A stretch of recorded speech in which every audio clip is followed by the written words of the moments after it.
नमक क्या है और शरीर को इसकी जरूरत क्यों है। नमस्कार दोस्तों, जरा कल्पना कीजिए, आपने रात में सुना हो कि नमक स्वास्थ्य के लिए बहुत हानिकारक है और सफेद नमक तो बिल्कुल ही छोड़ देना चाहिए। कुछ लोग यह भी कहते दिखाई देंगे कि सफेद नमक तो जहर है।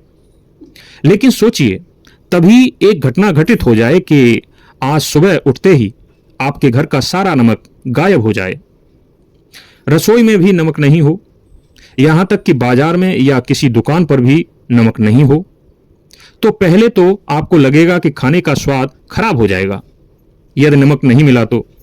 लेकिन क्या आप जानते हैं कि बात सिर्फ स्वाद की नहीं है, बल्कि हमारे शरीर की है। अगर हमारे शरीर को नमक मिलना पूरी तरह बंद हो जाए तो धीरे धीरे हमारे शरीर की कई महत्वपूर्ण प्रक्रियाएं प्रभावित होने लगेंगी। मांसपेशियां ठीक से काम नहीं करेंगी, नसों के संदेश धीमे पड़ सकते हैं, चक्कर आ सकते हैं, कमजोरी महसूस हो सकती है और गंभीर स्थिति में यह जानलेवा भी हो सकता है। अब दूसरी तरफ एक और सवाल है, अगर नमक इतना जरूरी है तो डॉक्टर बार बार कहते क्यों हैं कि नमक कम खाइए? क्या सफेद नमक सचमुच जहर है? क्या सेंधा नमक सबसे अच्छा होता है? क्या हिमालयन पिंक सॉल्ट वास्तव में कोई चमत्कारी नमक है? क्या काला नमक रोज खाना चाहिए? और आखिर हमारे शरीर को रोज कितना नमक चाहिए? दोस्तों, नमक को लेकर आज सोशल मीडिया पर इतनी सारी बातें फैली हुई हैं कि आम इंसान के लिए सच और झूठ में फर्क करना मुश्किल हो गया है। कोई कहता है कि सफेद नमक तुरंत छोड़ दीजिए, कोई कहता है कि सिर्फ सेंधा नमक खाइए, कोई दावा करता है कि महंगा पिंक सॉल्ट ही सबसे स्वास्थ्यवर्धक है। लेकिन सवाल यह है कि विज्ञान क्या कहता है। आज की इस वीडियो में हम नमक की पूरी कहानी जानेंगे। हम समझेंगे कि नमक क्या है, यह कैसे बनता है, इसमें क्या होता है, शरीर को इसकी जरूरत क्यों पड़ती है, कौन सा नमक बेहतर है, कितना नमक खाना चाहिए, ज्यादा खाने से क्या नुकसान है, कम खाने से क्या खतरे हैं, और अंत में नमक से जुड़ी कुछ ऐसी मान्यताओं पर भी बात करेंगे जिनके बारे में बहुत कम लोग जानते हैं। यदि आप नमक से जुड़ी जानकारी बिना बढ़ा चढ़ाकर वैज्ञानिक तथ्यों और आसान भाषा में जानना पसंद करते हैं तो इस वीडियो को पूरा जरूर देखें। हमारा प्रयास रहेगा कि वीडियो खत्म होने तक नमक से जुड़ा आपका हर सवाल साफ हो जाए। तो आइए शुरुआत करते हैं सबसे बुनियादी सवाल से, आखिर नमक है क्या? जब हम नमक शब्द सुनते हैं तो हमारे दिमाग में सबसे पहले खाने का स्वाद आता है।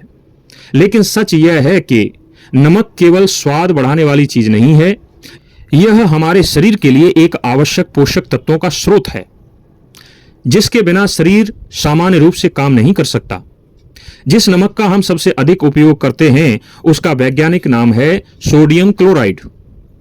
इसका मतलब है कि यह दो तत्वों से मिलकर बना होता है, सोडियम और क्लोराइड। यही एक बात समझना बहुत जरूरी है। बहुत से लोग सोडियम और नमक को एक ही चीज समझ लेते हैं, जबकि दोनों पूरी तरह एक जैसे नहीं हैं।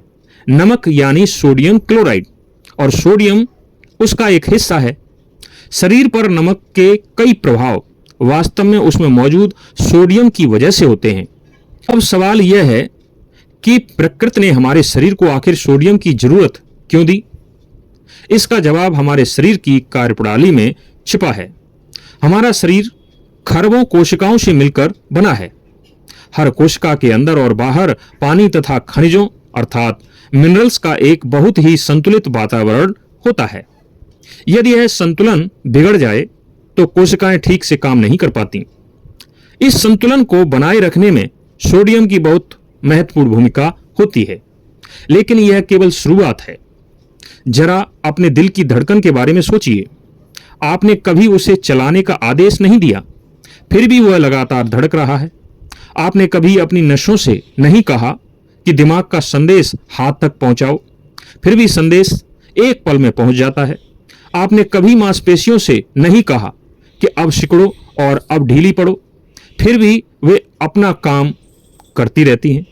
इन सभी प्रक्रियाओं में सोडियम की महत्वपूर्ण भूमिका होती है। जब दिमाग किसी अंग को संदेश भेजता है तो वह संदेश नसों के माध्यम से बहुत तेजी से यात्रा करता है।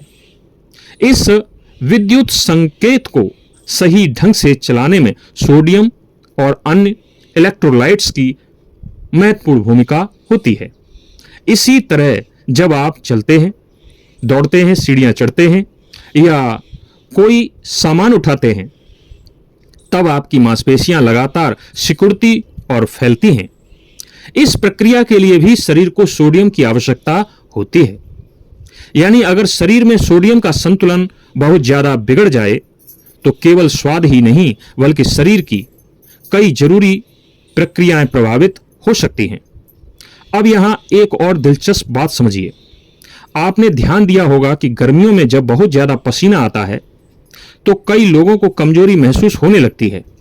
ऐसा इसलिए होता है क्योंकि पसीने के साथ केवल पानी ही नहीं निकलता बल्कि कुछ इलेक्ट्रोलाइट्स जिनमें सोडियम भी शामिल है वे भी शरीर से बाहर निकलते हैं। इसलिए अत्यधिक पसीना आने, लंबे समय तक कठिन शारीरिक श्रम करने या कुछ विशेष परिस्थितियों में शरीर को सोडियम की पूर्ति की जरूरत पड़ सकती है। लेकिन इसका मतलब यह बिल्कुल नहीं है कि जितना ज्यादा नमक खाएंगे उतना ज्यादा फायदा होगा। यहीं से शुरू होती है सबसे बड़ी गलतफहमी। एक तरफ शरीर को नमक की जरूरत है और दूसरी तरफ अधिक नमक कई स्वास्थ्य समस्याओं का कारण भी बन सकता है। तो आखिर वह संतुलन क्या है? कितना नमक शरीर के लिए जरूरी है और कितनी मात्रा के बाद यही नमक फायदे से नुकसान की ओर बढ़ने लगता है? इन सवालों का जवाब जानने से पहले एक और बात समझना बहुत जरूरी है। आखिर यह नमक आता कहां से है? क्या हर नमक समुद्र से बनता है या सेंधा नमक और समुद्री नमक बनने की कहानी अलग है? आइए अब अगले भाग में नमक बनने की पूरी प्रक्रिया और नमक के अलग अलग प्रकारों को विस्तार से समझते हैं।